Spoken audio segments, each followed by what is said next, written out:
free.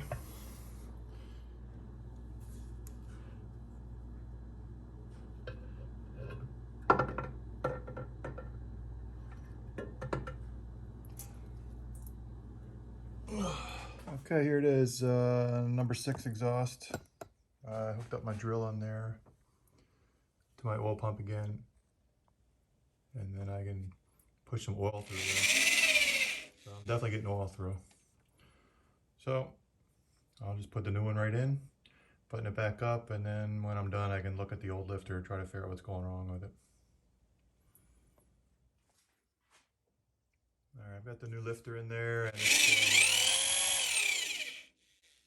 so I'm good so far.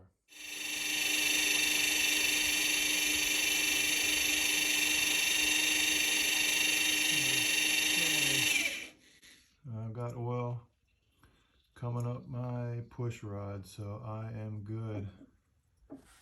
I picked up a set of these 1262 Velcro gaskets. I don't like them, they're very flimsy. There's no steel core in them, but this is the one recommended by ProMAXX, so I'm going to try it this time before I use these somewhere on there. 90103-1s. These do have a steel core in there, and they did work, so I'm going to go with the recommended.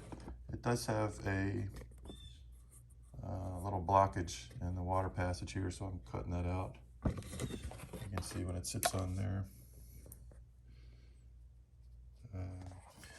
Here's how the 1262 gasket looks on the ProMAXX heads. They look really good on the intake ports. And then you can see where I had to cut out this part here because it's stuck up. Okay, I think I'm ready. I'll put a little sealer on each of the water jackets along the China rails. I made sure I got it in each one of those corners really well. I don't know if I did that last time or not, but it's done now. So let's drop it on there without bumping the camera.